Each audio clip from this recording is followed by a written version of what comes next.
Hello BookTube, my name is Elizabeth. Welcome back to my channel, Bookends and Books. In April, there were multiple events going on, like every month on BookTube. And there's another event that I participated in. So of course I participated in People April, but I also participated in Picture This, which was hosted by Shelly Swearingen and Jack from Spread Book Joy, and they invited us to read picture books. And that's what I did for an afternoon. I went to the library, I borrowed a bunch of picture books, and I read them. And it was a really enjoyable library. It was like a little bit like going back in childhood. So what I did is that I borrowed two nonfiction because it was People April. So I went and I looked for biographies, and I found two biographies of authors. So one is of Jane Austen and the other one is of Mary Shelley. The one that I preferred out of the two was Jane Austen. So the title is Ordinary, Extraordinary Jane Austen. It is by Deborah Hopkinson and the illustrations are by Leng. Of course, you know that I'm a Jane Austen fan. I've read all of her books, and this tells the story of Jane Austen, who loves to write stories. It tells about little Jane, how she grew up, and her father's library. I think these are the 2 pages that I preferred. Little Jane with a bunch of books, and interested in everything, and reading and writing and all of that. So I love the pictures, I love the tone, I love the little story, which was all about Jane Austen, and somewhat accurate. Well, not somewhat. It was, I think it wraps up the life of Jane Austen rather well, because of course it's not meant to be a complete biography, but also it shows the impact nowadays of Jane Austen. So I really liked that book. That book was a lot of fun. The other one, this is Mary Who Wrote Frankenstein. It was written by Linda Bailey and illustrated by Julia Sarda. Now this one I liked a bit less because, as you can see already, the colors are much darker. And it's not something that I like in picture books.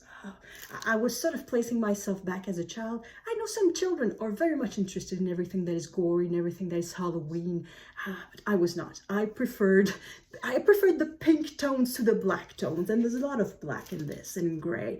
And there was an illustration that was particularly creepy. Am I going to find it? Yes, it's here. She was thinking about experiments that were made on frogs. Look, that is horrible. I don't know what's the age that is targeted by that picture book, but that would have given me nightmares, even at 12 years old. And I'm sure this is for well under 12. This is for children who are, what, 8 years old, perhaps? That's a horrible picture. So yeah, I think there's a bit of a discrepancy between the target age of the book and the illustrations. I think they are too mature. And of all the books that I borrowed, this is the one that seems to be the one that has been read the least. It is in pristine condition as opposed to some of the books that I borrowed. When you open it, it doesn't stay open really. It wants to close because nobody has read it. So yeah, I think children are not attracted to this, and I don't think parents are attracted to this either for their children. So yeah, I think it's too scary. So I didn't like that one as much. It was still good. I think the story was still very good, but yeah, the illustrations were a bit scary.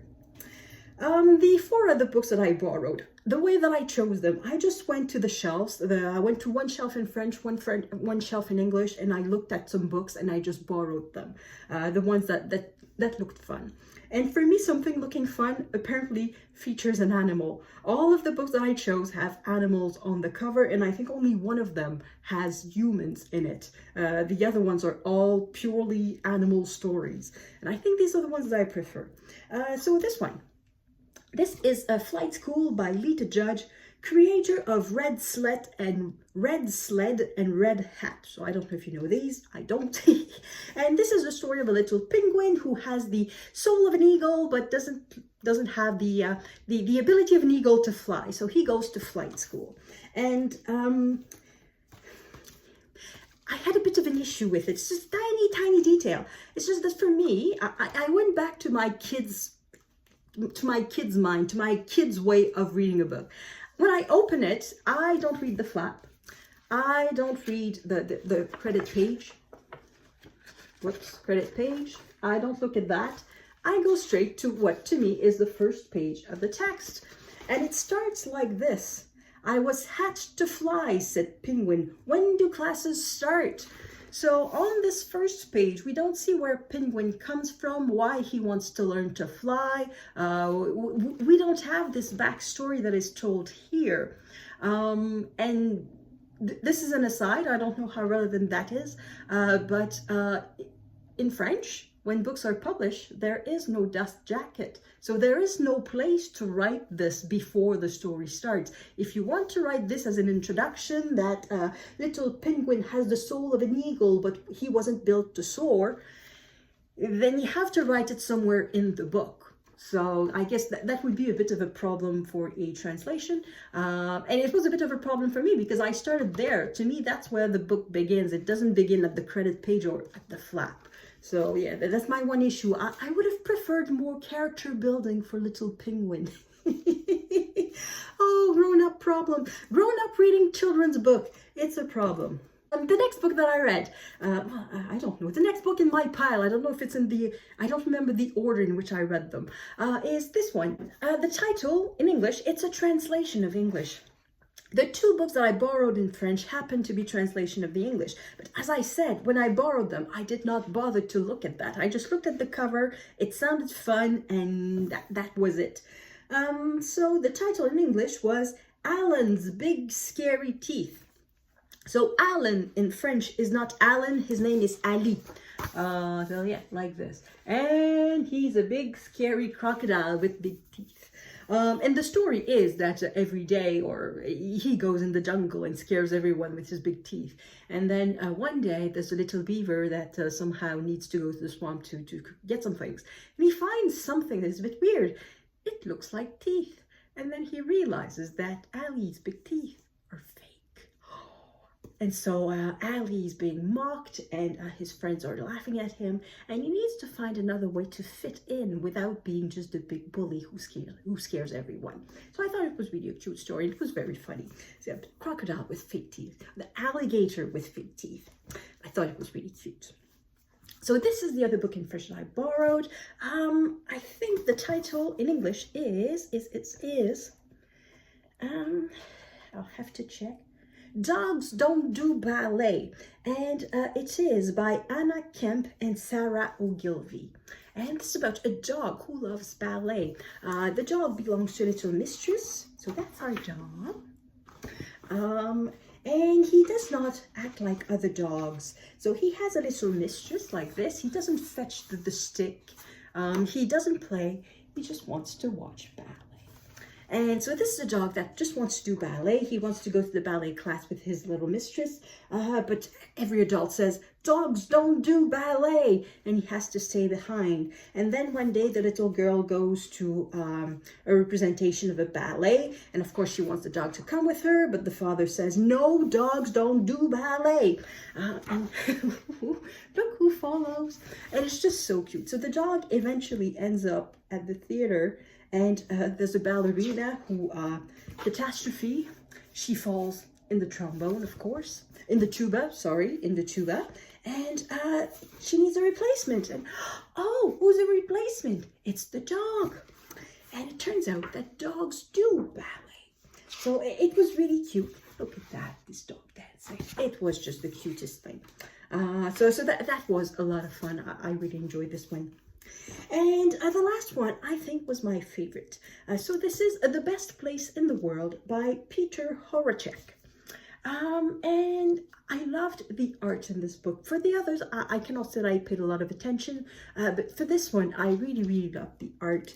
So it's about, again, it's animals who live in a forest. And the main character is the white hare. So it's the white hare here. So these are rabbits and that's a hare. And I just love the way that hare was drawn. I don't know if you can see, but there's a bit of transparency in it. We kind of see that the craft paper underneath the white, not crayon, but the white coloring. And I thought it just was so cute. I think it's painting. But anyway, you sort of can see the paper underneath. And so they're part of the art is collage. Well, perhaps it's digital collage, but as you can see, the flowers sort of collage on the painted background. And the story is very simple and very predictable. So Hare is saying, wow, this is so beautiful, but what do you think is the most beautiful place on earth? And then he goes to see his friend Rabbit and asks the question, where do you think is the most beautiful place on earth? And then he goes to see the bear and asks the same question. And then he goes to see the owl and the duck and the birds. And where do you think is the most beautiful place in the world? And they all say, I don't know, but I like this place here. I don't know, I like this place here. So Hare decides to go explore the world. And Hare ends up in fields, ends up at the sea, and in all sorts of beautiful, beautiful places. And you know what? At the end, he sort of realizes that all these places are really beautiful. But the most beautiful place is where your friends are. So of course it's super predictable, super cheesy, but I really loved it. It was really cute. And as I said, I really, really like the hair. I thought it's just so cute. Yeah, I really like that little character. And it was really a beautiful book. So yeah, that was my favorite. So that's it. I've showed you the books that I've read for Picture This. I'm not sure that I'm going to go regularly to the kids section to choose kids books. It was fun for an afternoon, but I'm not sure I would do this regularly. Yeah, I prefer adult books in general. But it was a really nice afternoon, and I'm going to do it again next year. So thank you everyone for watching, and I will see you in the next video. À la prochaine!